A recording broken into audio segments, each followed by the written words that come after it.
Are you a parent who needs support for being your child's teacher? Do you need some encouragement as you facilitate your child's learning at home and everywhere else? Or maybe you just need to take a break and connect with fellow parents. If your answer is yes, then join us on the Educating for Life show. Join us, Mariel Ukienko, Michelle Perdelanan, San Unson, and Tina Rodriguez, the homeschooling moms behind the Philippine Homeschool Convention and online events like the Connect Homeschooling and Intentional Parenting Summit, as we share about different topics related to home-based education and everything in between. Watch our episodes on our Facebook page, Events by EFL, and on our YouTube channel. We hope that you'll join us because Educating for Life is all about supporting families and valuing education. See you there!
Hello, good evening, everybody. Welcome back to the Educating for Life show with me, Tina, and San. Thank you for joining us, San.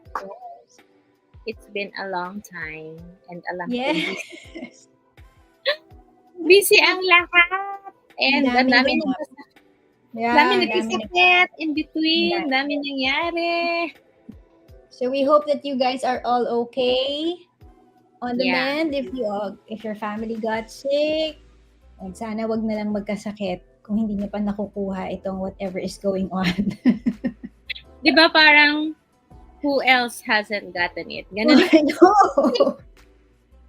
Ganun yung tanong eh. Parang it's the sabi sa amin, kasi kami din natamaan, no? Sabi ng doctor, it's like this flu, the RSV, the flu virus, but it's like ever evolving. So, you just don't know what's gonna happen. So anyway, thank you again for joining us, everyone. We know that every night that we spend with you is a precious night for you and your families, but we're just back. We're glad to be back to actually end this season of the Educating for Life show. This is our season finale. If you noticed our Facebook post, previous Facebook post, and Instagram post, we've been actually taking a walk down memory lane for a while now. And we are looking back at the You Can Homeschool event in 2013. So I'm going to show a picture. San doesn't know na I'm going to show this now. Oh, no. Pero before that pala, we want to thank Ate Donna Simpa because we're also streaming in the Homeschoolers of the Philippines group. This is our last stream there for a while. Pero I'm going to show you guys a flashback. Ano ba ngayon? Monday? Wala palang flashback Monday. Wala. But this is one of the pictures from 2013. San parang bumata ka after 10 years? Bakit ganon? Yan. Medyo bumata. Baliktad. Baliktad. Mas bata ka tingnan ngayon. O, diba? So, after Aging 10 years, gracefully. aging gracefully. Kaya ako pinakita yun kasi nga, San and Mariel, kasama ni San sa picture si Mariel. So they were the ones who organized the You Can Homeschool event in 2013, and they invited me and Michelle, who is behind San here in this picture, to serve with them, to serve the homeschooling community. So naging group facilitators kami. Ayan. Yeah. So we're happy to be back and we're happy to be serving you through this show. Hopefully, we can still continue it next year because we're taking a break, guys, in December. Yeah. Okay. Medyo nagulat ako doon sa picture. Sorry! Tapos obviously, di ba, sobrang napaka-amateur pa namin yung banner namin, may fold-fold, ganyan. So, we learned throughout the Pero in years. fairness to you, hindi pa naman uso nun yung mga roll-up, Oh, roll-up. hindi pa talaga. Bago pa pa lang talaga. tarp nung na yun. Anyway, so, in the past episodes and hanggang ngayon, we have been sharing with other parents that yes, you can homeschool even if your situation may be different from others. So yun yung theme ng past episodes natin. And through the years, we've been privileged to connect with hundreds of families. And so we're ending this season of our show by interviewing a mother and daughter tandem who were with us during that first EFL event, essentially, yung beginnings ng EFL in 2013. And so we're excited to know how they're doing now, 10 years after. So everyone, please welcome Noemi and Noriz Mora. Hi. Oh, good evening. Good evening. Good evening. Thank you again for joining us. Ayan. So let's get started. No, before I surprise them with your picture. Guys, surprise si Tina ngayon. Grabe. Ayan. So please introduce yourselves to those who are watching us, Ate Noemi, and go ahead and introduce yourselves. Like, ano ba gusto niyan? About yourselves. Oh, I'm Noemi, and this is my daughter. So I have 3 kids who I've been homeschooling. Dalawa sila college na noon. The youngest is 15 and he's in the spectrum. So mild autism, pero siya yung naging challenge ko sa homeschooling. No? And I am currently with a homeschool provider. I'm working with a homeschool provider, Catholic Filipino Academy. And on the side, I also do digital marketing, particularly email marketing. Yeah, so you. Hi, I'm Noriz. I have been homeschooled under CFA Homeschool all of my grade school and junior high years, so 10 years. I am currently a UP Open University student and a freelance illustrator.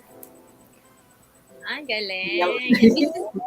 So this is the part where I'm gonna show you everybody. Alam naman nila itong picture na to kasi I think we posted. So, kasi both of you, di ba, were at the You Can Homeschool event in 2013. So, I'm gonna show that picture now. There. So, Ate Noemi, can you share when and why did you start homeschooling and how old were they, your 3 kids when you started? Let's start with that first, and then we'll share a bit more about the story behind this picture. Yeah. We started homeschooling. Noriz was 6 years old, and then Jerem was 7. So grade 1 siya. So kaya nga sabi ko, it's easy for me to count kasi siya mula grade 1 nag-homeschool. So that's 2007, I think. So yun, doon nag-start. And primarily, nung una kasi the reason was financial. Kasi nung una, syempre, nung isa pa lang yung magsuschool, yung panganay pa lang, medyo carry pa, di ba? Pagdating ng dalawa na, medyo mabigat. So, we were looking for a school na okay yung turo, but near our place and within the budget. So, Noriz went to regular school, kinder. But after that, medyo siguro dismayado lang ako. this as a system. And then so I would go, where can I find a school that fits the budget, and I like the way they're being taught. And then I went online, and then yon nakita ko yung Catholic Filipino Academy by Bo Sanchez. So ako, parang ito na yata yon, answered prayer. So that's when we started homeschooling. So, Noriz, you were just 6 then. Do you remember how you felt at the time when you started homeschooling? Because at the time when I was in regular school, that was my first and only for like a really long time experience in regular school. I got accelerated from kinder to prep. I could have allegedly gone up to grade 1, but that wasn't allowed anymore. And a lot of the time that I was at school, I was bored because at that point I kind of already knew some of the things that were being taught. Like when I entered school, I could already read, I guess, at a level above kinder. And one of one of the things I like to complain about, like after I gone to school and you're supposed to be homeschooled at that point, was that I didn't yabang ko nun, siya. I didn't get as many medals as I was supposed to at that time. So and my mom said it's going to be homeschooling. You don't need to go to a school every day and that. And as a kid, you don't really process more than, oh, I can wake up whenever I want. You don't have to put on a uniform anymore. Yeah. So kasi nga, you were very young and really, I guess you're very competitive if your concern was getting better. Nakakatuwa. Well, you were accelerated, so I guess talagang very academic.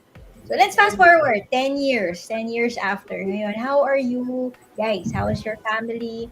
What is your homeschooling situation now? You mentioned, Noemi, that you're still homeschooling your youngest, who's 15. Yeah. But we're doing independent homeschooling na lang kami Okay. ngayon. Yeah. So I follow his lead kasi nga Mhm. he's in the spectrum. So Ah. we started out with him na in the regular homeschooling na may sinusunod na curriculum, but it didn't work because he was not reading properly, and then niloloko niya ako kumbaga in a way kasi yun talaga yung kunyari I'll ask him to read, yung pala he's not reading actually, but yung parang he just follows what I say. He looks at me and says, oh, this, and then syempre pagka nakatingin siya, I will read, tapos ginagaya lang pala niya ako. Ganon. So, nung na-booking ko na siya, sabi ko, hindi. He's not really for a system na meron siyang may system talaga. Yeah. Kailangan siya on his own. Yun talaga yung On pace his talaga niya. But I think yung mga anak mo masyadong matalino, Noemi. Masyado silang matatalino. Competitive. Diba? Parang naluloko ka. Nakakatuwa eh. Ang cute. Yung yung panganay ko nga, I remember, that's why I also decided to homeschool. But when he was in kinder, I remembered he tore he broke pala his ID when he was in kinder. And then when I asked him why, he said na, because I already know what the teacher's teaching. They're not geniuses, but it's because they want to learn. They Yes. want to learn more than what's being taught. You're expected to be at the same pace as like 30 other kids. Mm-mm. So if you're ahead, they can accommodate you, and if you're behind, you're like slowing the class down then. So That's true. So that's why I know that they're not for regular school. And that's how parang homeschooling has really helped your family. How about when you were parang when you were attending conventional school already, Norris? How do you think homeschooling helped you with it when you Uh, started attending regular school? so for senior high school, because senior high school I did actually go to a conventional school. I went to I Academy for animation in senior high. Uh, I think because to provide context in CFA at the time when we were there, uh, everyone gets like a medal and a certificate for what they did the best in for that school year. Every moving up day, they like ganun. Um, and I kind of always considered like my level of performance to be pretty average because I really only had myself and my siblings really to compare myself to. But then I was in regular school. I was I was volunteering for like officer roles. I was relatively active with activities, and I ended up in the honor roll, and I was surprised because I didn't think I would because it didn't I didn't feel like because when you're like first honor or whatever, there's this image you have in your head of the kind of person that it is. And to me, I was just, well, I just submit on time and I do what's asked of me.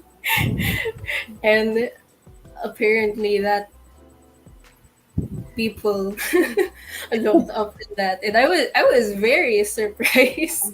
Yeah. Oh, I can imagine. So Mhm. parang you would think that they'd be more Mm. parang diligent about those things, right? Yeah. Kasi tayo sa homeschooling, we have more flexibility. And you Mm. know what, Norris, that's a common story. Michelle, di ba, Tina, yung kids ni Michelle were Mm. also surprised when they went to college in a conventional school. They were Mhm. surprised na parang, why don't people study? Why don't my classmates submit their Yeah. work? Yeah. It was weird for me too because like in my course it's animation, so a lot of our work was drawing, animating, and I was thinking to myself that it's not necessarily obviously labor intensive because animation especially you have to draw like 60 drawings that's due in a week, and then but at the end of the day for me it's you join the course because you at least like to draw, and then it'd be like, oh, I hate this so much. And I'm like, well, I relate because it's a lot, but also yeah. Yeah.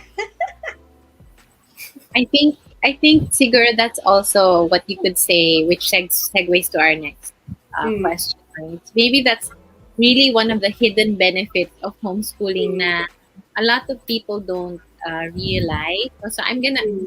hello ni baby yung laptop.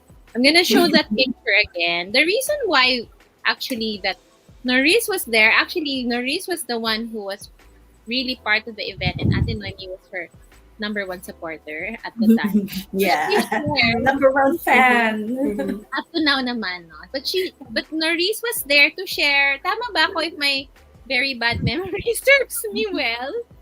You were there to share about homeschooling and how it also helped you publish your first book. Diba? That's what you're doing there with the mic. You're sharing Mhm. about the first book that you published. Tama ba? Mhm. Mhm. Mhm. Yeah.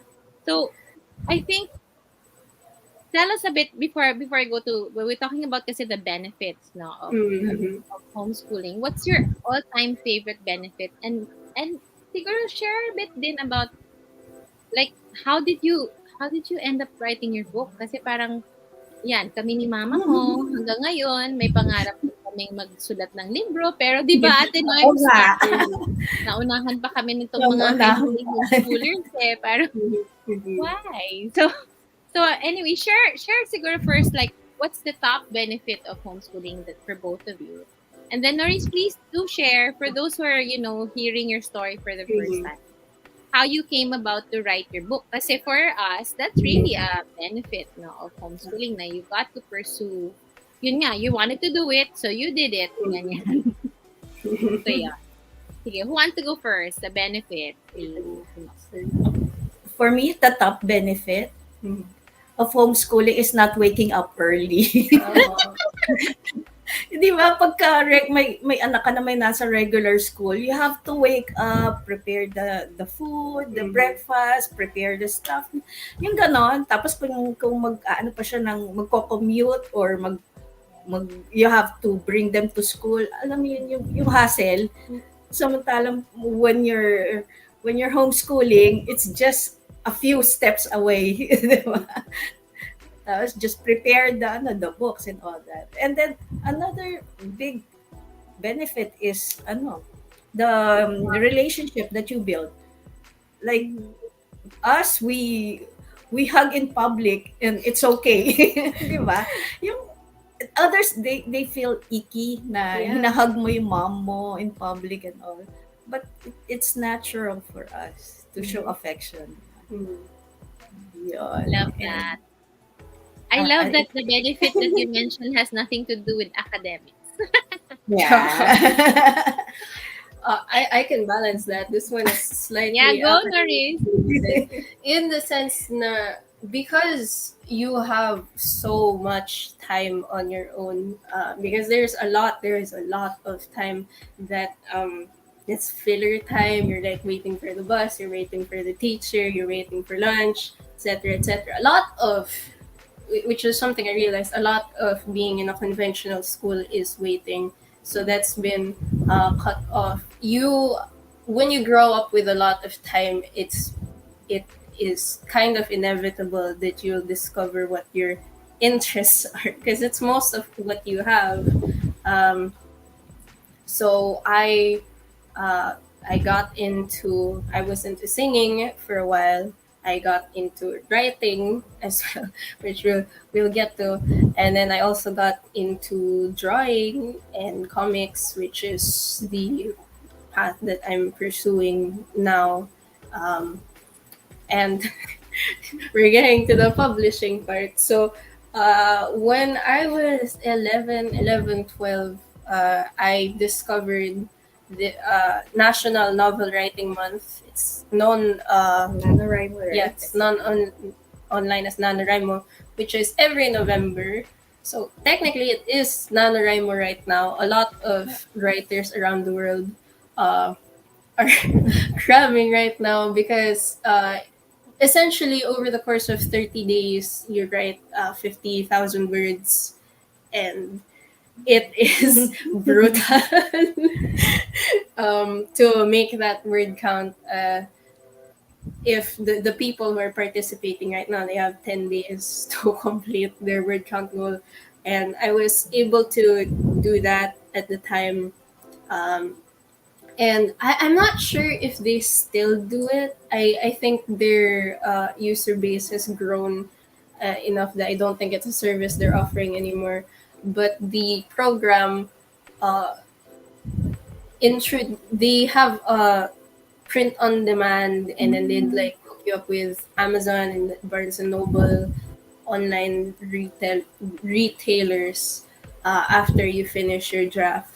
So that's what I was able to do with what I wrote at the time. Yeah. 1,000 words. Wow. Kaya natin in 10 days, Ate Noy. You guys. Sumali kayo doon para may deadline eh. 30 Yeah. days. Deadline. You'll be forced to do it. You'll be forced to do it. No? But I love what you said because, you weren't, a lot of us kasi, especially as adults, we have these limiting thoughts that I can't do it, I don't have the time. But if you really, diba, if you really want to do it, and okay. I think that's also when you discovered, Noriz, yung app na nabubura yung when you type, it disappears if you don't. May ganun ngayon. I'm not sure if it's still up, but at writeordie.com. I don't think it's still there, but basically you keep writing because if you stop, it's going to start deleting Oh your my god. Oh, Oh my Yeah, gosh. yeah, they were she was also forced to write kasi if she doesn't write fast enough, it oh. deletes the lines. yeah. That doesn't Bawal ang motivate writer's her. block. Ah, Writer's block, bawal. kaya dire-diretso yan. And then edit later na lang. Yeah. Ang galing. So, ang ganda nga ng benefits na yun. I like what you said, Ate Noemi, yung waking up.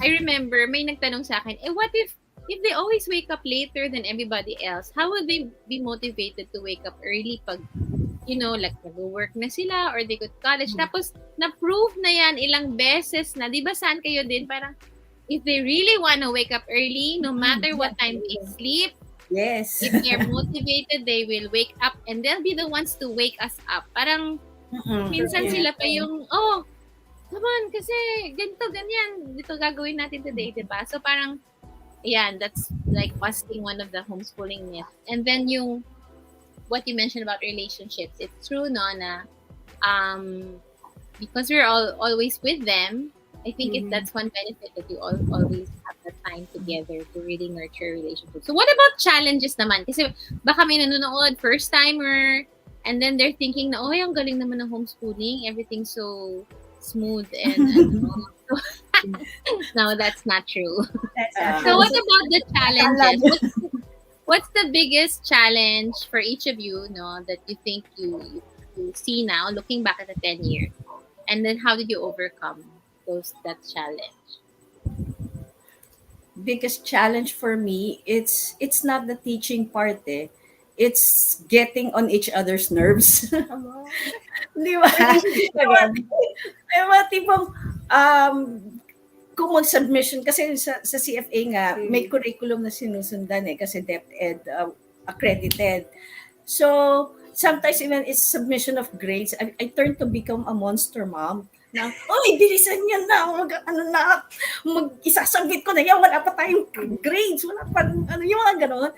And looking back, parang, dapat hindi ako ganon. Di ba? Parang napapressure din sila. So, yun yung mga challenges na when you're homeschooling, na pwede naman hindi. Pero hindi pala. Pero kasi, di ba, if you're always with your kids, it happens. It's not all roses, di ba? Na, because you're always together. You're so comfortable with each other that it's not always happy. That you also show your fangs. Di ba? Ayun, what's your challenge? Ikaw naman, Noriz. You have to get used to, at best, you have to constantly explain your educational situation to everyone. At worst, you will actively have people trying to stop you. So I got very used to my relatives consistently bringing us down, essentially, in the sense of like, do you not have friends? Or like, if I don't know something, right? Especially like, full disclosure, when I was younger, I was not very good at Tagalog. And I'm slightly better now, but for the most part, I mostly speak in English. So every time I'd mess up Tagalog, they'd be like, why don't you know that? They teach you that in Filipino, right? And I'm like, sorry, I'm not perfect. So it's either that or it's constantly like, what school do you go to? And it's like, oh boy, I have to prepare the spiel.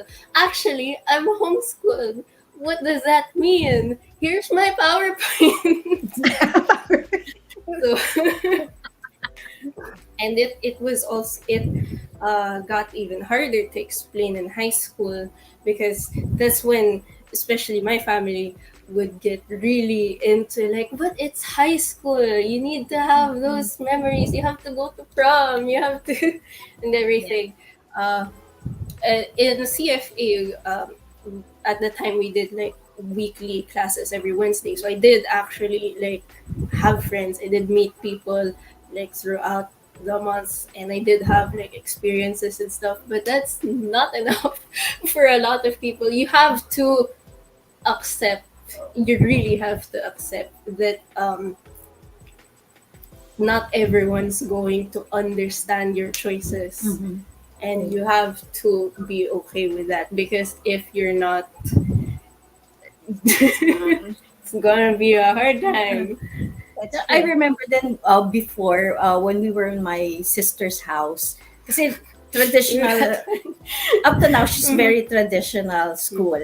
So it's exam week, and then she was quizzing my kids na, o sino yung mommy ni ni Jose Rizal. Hindi sila makasagot agad. Tapos sabi ng sister ko, kita mo, hindi Yeah. nila alam kung sino mommy ni Rizal. Yung mga ganon. So sabi ko, Yes. teka, when you work, tinatanong ka ba kung sino nanay ni Rizal bago ka makakuha sa trabaho? Hindi naman, di ba? So, yung mga ganon. Pero sometimes, looking back, parang feeling mo na funny. Pero it's really At just, the time, it Yeah, hurts. it's- Di ba during that time, parang, teka, tama ba yun na hindi alam ng mga anak ko si Rizal, yung nanay ni Rizal, and kailangan ba talaga? yeah. Yung mga ganon. It was it was also very it felt very weird for me when I started like getting on the honor roll, when I passed UP, because everyone was like, "Oh, you passed UP! Oh, you're on the honor roll!" They're like, "Congrats! We knew you had it in you." And I'm like, "Did you?" Oh, ngayon na may medal na. I'm suddenly galing ko. Sudden. Yeah. I understand that. Parang yung feeling na you're always on the defensive, di ba? Yeah. And it's parang, especially at that time, I guess before, kasi ngayon, everyone has a newfound appreciation for homeschooling because they all had a difficult time homeschooling their children during the pandemic, right? So, ako rin, I have relatives like that, parang always ganyan, parang always attacking, parang feeling mo it's a personal attack talaga. And then after the Quizzing. yeah, diba? Quizzing them if they know, yung Yes, may mga ganyan. regular Meron po school yung mga- notice, mga ganun. Yeah, pero parang, A lot yung of pinsan regular mo, school kids don't know this. exactly. Pero ngayon sila parang, how do you do it? You've been doing it for so long. How do you do it? Kasi nga, na-experience sila. Now. Di ba? Ay, nako. Pero I appreciate, Tina, ibang-iba, no? Ang ganda nung, ang ganda nung experience and sharing ni Noemi and ours because it's so different from our past guests. So, ang galing na talagang you see how diverse each family is and how homeschooling really works for all the families that, di ba, who we've guested here. So, yun. Ang ano naman natin, Noemi, I think it's time for some words of wisdom. What are the top 3 lessons that you've learned through the past 10 years when it comes to educating your children? Yan. Take notes, everyone. Always remember values over academics. Yun yung lagi kong sinasabi. Kasi academics will follow if you give your children the right values. If you teach them the right things to do, the love of God, love of learning, secondary na yung academics because alam na nila eh. They will know what to do, how to do it, what to learn on their own. That's one. And then second is the importance of assigning chores to the kids. Yung wag niyong i-baby. Kahit you're in you're homeschooling, the house, assign them chores. One, it will be easier for moms if you assign chores to your kids. And they also develop a lot of things when you give them chores. They develop a sense of responsibility. They develop a sense, they become obedient. They know, because they follow what the parents are telling them to do. And then, it also creates a bond sa mga anak nyo. Because sometimes they get to help each other. If they want to do something, they help each other out. So yun. And then the third tip is Dali lang, bubuksan ko lang yung isa kong yung aking Bullet kodigo. point. The other is choose your battles with your kids and with the people around you. Because not all the things that happen, you should fight for. Diba? Mayroong mga things na pwede namang palampasin. Sige, palampasin nyo na. Diba? And not everything that, kasi if you keep on fighting, especially explaining homeschooling to a person who's not interested and who's really close to homeschooling, just accept it. Diba? Don't push it. They're Don't not gonna push it. change. They won't change. So just let them be and just enjoy the journey in your family. Pakitaan mo na lang ng medal pag meron ka ng Actually, diba, in the long run, time will tell na tama yung yung choices mo. Kasi hindi naman, even us, di ba, when we started out homeschooling, halos every year tinatanong mo, tama ba yung ginagawa ko? Yeah. Am I doing am I doing the right thing for my kids, di ba? May natututunan ba sila? You keep on questioning yourself. It's normal. It's normal to question yourself as a homeschooling parent. Ang ganda ng sinabi mo, Ate Noims. I think whether those who are watching are more experienced in homeschooling or new to homeschooling, what you said is really, essential to remember that yun nga parang you just really need to focus on the essentials. Parang, Yeah. everything those tips that you gave, again, parang wala namang academics but it's really about yung character, diba? Yung when they do chores, their character grows, and then yung values is really more important. I always also tell our kids that parang doesn't matter how much you know but what matters is if you are a good person, if you are, following what God wants you to do, that's more important. Tapos nagsasite pa ako ng mga saints, di ba si ganito, hindi nga siya nag-aral hindi siya marunong mag-read or write. Dominic. Diba? Si Saint Bernadette, di naman siya nag-read or write. Niya, mga ganun. Anyway. So, basta parang yun. And I love what you said, choose your battles. Because sometimes the battle is also between you and yourself. Yeah. Diba? Yes. You and yourself. Kasi if you're settled, that this is what is really meant for our family, homeschooling, then it's easier to just let everything else, all the quizzing and all the. And ako nagulat din ako, parang after how many years of homeschooling, meron din akong family members na close to us na parang biglang, bakit hindi pa nagbabasa si yung pinsan niya, ganyan. Nagbabasa. Diba na namin nag-homeschool? Tinatanong mo pa rin sa akin. Siyempre, ako na parang, I thought you understood and supported us.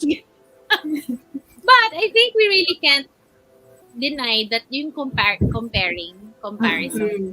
the peak of joy, and that's why we're here also to show, yun nga sinabi ni Sanda, you can homeschool no matter what your situation is, and no matter what your family background is. If especially if you feel that this is what you're called to, you will get the support that you need, and you can get the support that you need to us. So anyway, yon.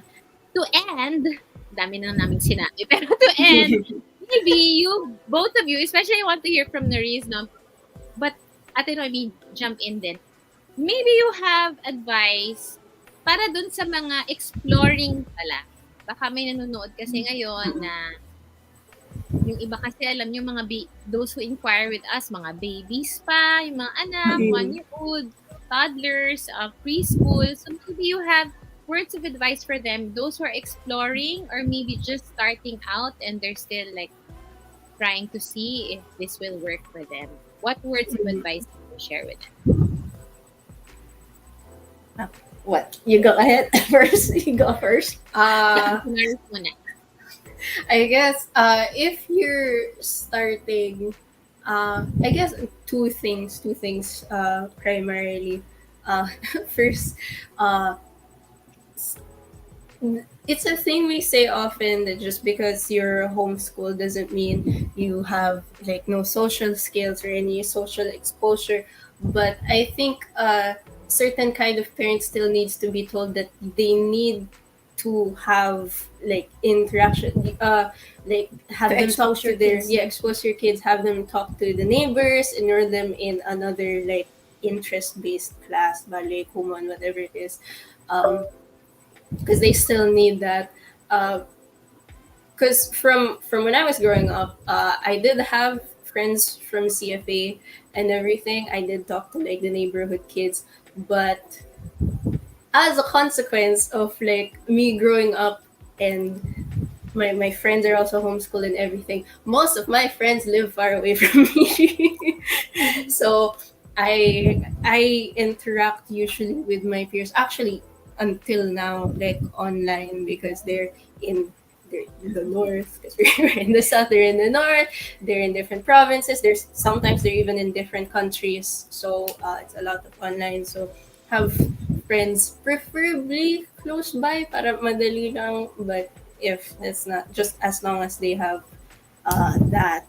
And second is you have to acknowledge that every kid is different, because if you're lucky, if you're blessed with like a prodigy who's like they're reading like 6 years above their level, they're like once they go to regular school they're like magna cum laude and everything, great, cool. But even if they're not, because I think some people they might start to homeschool because they hear like a lot of success stories, like as Noriz, like nasa honor roll siya and everything. They'd be like, my kid will also be like that if I choose this. There's a chance that They may not they be. may not be, And it's okay. it's okay.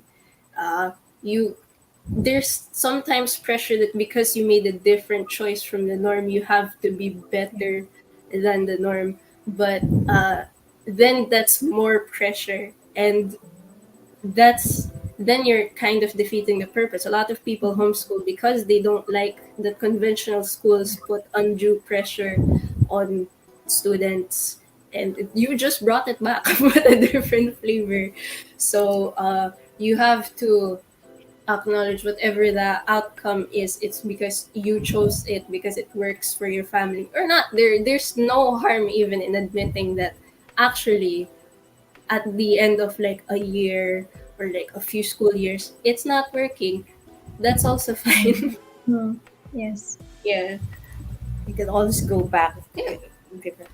And for me naman, I remember the quote that my eldest son said to me before.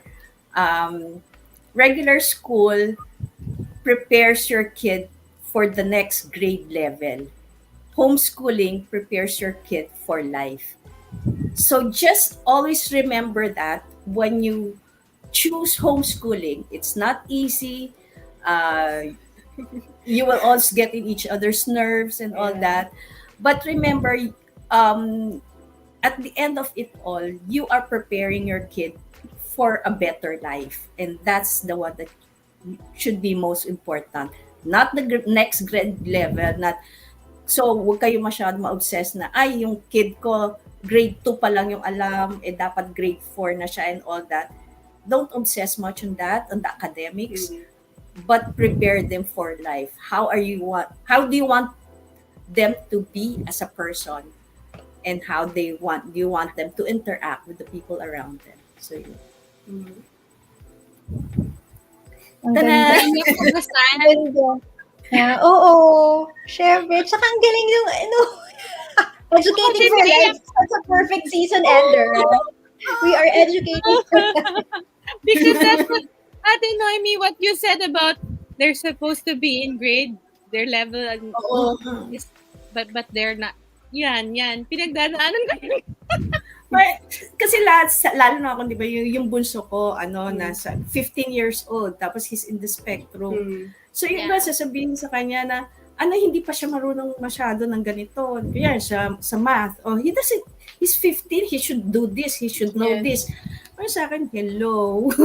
Iba-iba yan. Kaya kami nag-homeschooling eh. Kasi I want him to enjoy life, enjoy learning. So now he learns on his own whatever he wants to. So he's obsessed in politics. He is obsessed with politics. And all the jingles of the politicians. No, you from before. Oo, kahit na before. And he's our newspaper. Yeah. Na if you want to know something about current events, we'll just ask him and then he tells us. So, di ba ganon? Yeah, very much. If you be like, hey, what's this bill that's being passed in Congress? And he's like, give me an hour.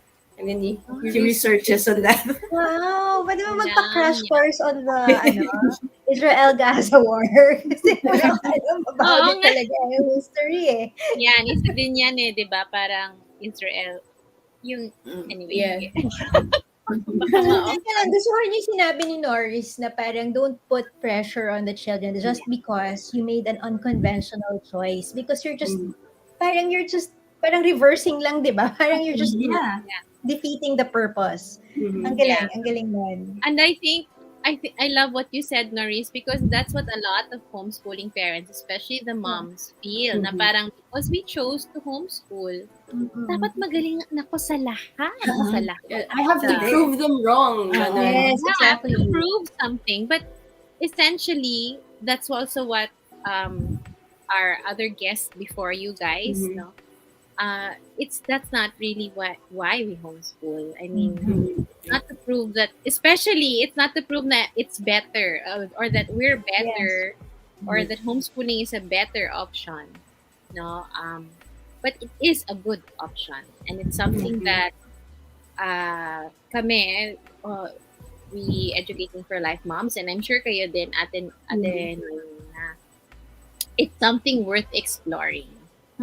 Yeah, it's really like that. It's worth exploring, and because homeschooling is not for everybody. Yeah. And it's okay. That's fine. It's I love fine. what you said, Noriz, na after a few years and you realize it's not working, that's also okay. Yes. Right? Yes. Because it's really it's what you said is full of wisdom that every child is different. So every season is also different, right? And it doesn't mean that if you see that homeschooling is not working na, I failed kasi I didn't homeschool all the way to college. Parang why, di ba?